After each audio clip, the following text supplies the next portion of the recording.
ಕ್ರಿಸ್ತನನ್ನು ಪ್ರತಿಫಲಿಸುವಂತೆ ನಿಮ್ಮ ಆತ್ಮಗಳನ್ನು ವಾಕ್ಯದಲ್ಲಿ ಬಲಪಡಿಸುವ ಅನುದಿನದ ಧ್ಯಾನ. ಇಂದಿನ ಧ್ಯಾನದ ಶೀರ್ಷಿಕೆ, ನಗರಗಳಲ್ಲಿ ಸಾವಿರಾರು ಜನರಿಗೆ ಎಚ್ಚರಿಕೆ ನೀಡಬೇಕಾಗಿದೆ. ಈ ದಿನದ ದೇವರ ವಾಕ್ಯ, ಹೀಗೆ ಪ್ರಾರ್ಥನೆ ಮಾಡಿದ ಮೇಲೆ ಅವರು ಕೂಡಿದ್ದ ಸ್ಥಳವು ನಡುಗಿತು. ಅವರೆಲ್ಲರೂ ಪವಿತ್ರಾತ್ಮ ಭರಿತರಾಗಿ ದೇವರ ವಾಕ್ಯವನ್ನು ಧೈರ್ಯದಿಂದ ಹೇಳುವವರಾದರು. ಅಪೊಸ್ತಲರ ಕೃತ್ಯಗಳು 4ನೇ ಅಧ್ಯಾಯ 31ನೇ ವಚನ.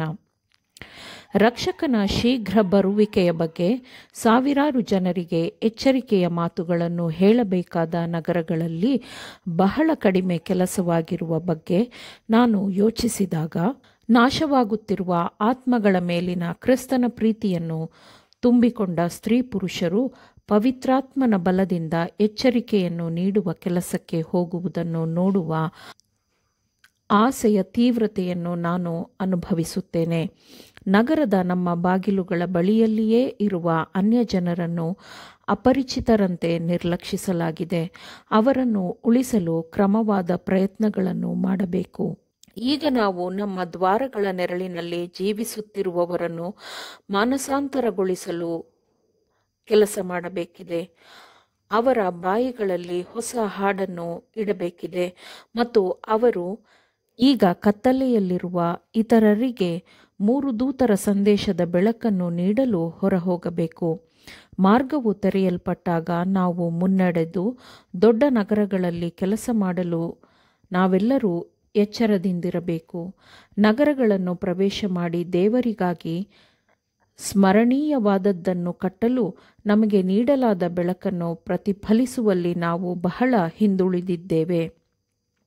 ಹಂತ ಹಂತವಾಗಿ ನಾವು ಆತ್ಮಗಳನ್ನು ಸತ್ಯದ ಪೂರ್ಣ ಬೆಳಕಿನೆಡೆಗೆ ಕರೆದೊಯ್ಯಬೇಕು. ಅನೇಕರು ಆತ್ಮೀಕ ಆಹಾರಕ್ಕಾಗಿ ಹಾತೊರೆಯುತ್ತಿದ್ದಾರೆ. ಸಭೆಯು ರೂಪುಗೊಂಡು ದೇವಾರಾಧನೆಯ ಆಲಯವು ಕಟ್ಟಲ್ಪಡುವವರೆಗೆ ನಾವು ನಿರಂತರವಾಗಿ ಕೆಲಸ ಮಾಡಬೇಕಿದೆ.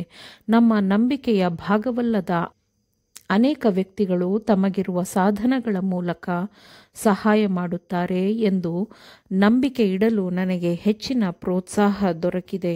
ಅನೇಕ ಸ್ಥಳಗಳಲ್ಲಿ, ವಿಶೇಷವಾಗಿ ದೊಡ್ಡ ನಗರಗಳಲ್ಲಿ ಅಂತಹ ವ್ಯಕ್ತಿಗಳಿಂದ ಸಹಾಯ ದೊರಕುತ್ತದೆ ಎಂಬ ಬೆಳಕನ್ನು ನನಗೆ ಕೊಡಲಾಗಿದೆ.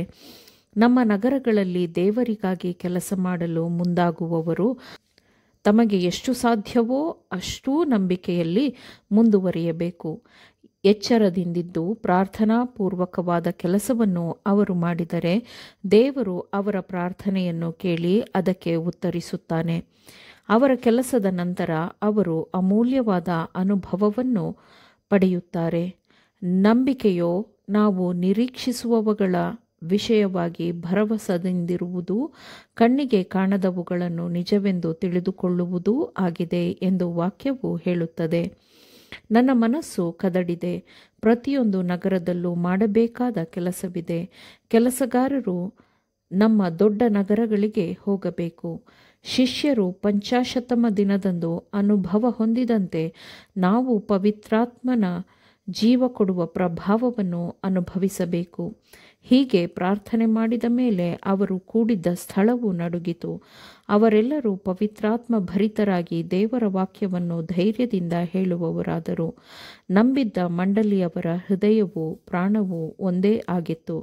ಇದಲ್ಲದೆ ಒಬ್ಬನಾದರೂ ತನಗಿದ್ದ ಆಸ್ತಿಯಲ್ಲಿ ಯಾವುದೊಂದನ್ನು ಸ್ವಂತವಾದದ್ದೆಂದು ಹೇಳಲಿಲ್ಲ. ಎಲ್ಲವೂ ಅವರಿಗೆ ಹುದುವಾಗಿ ಇತ್ತು ಮತ್ತು ಕರ್ತನಾದ ಯೇಸು ಜೀವಂತನಾಗಿ ಎದ್ದು ಬಂದನೆಂಬುದಕ್ಕೆ ಅಪೊಸ್ತಲರು ಬಹು ಬಲವಾಗಿ ಸಾಕ್ಷಿ ಹೇಳುತ್ತಿದ್ದರು.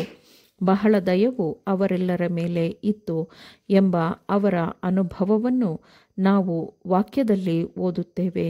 ಅವರ ಹೃದಯಗಳಿಂದ ಸ್ವಾರ್ಥವು ಹೊರದಬ್ಬಲ್ಪಟ್ಟಿದ್ದವು. ಆಮೇನ್.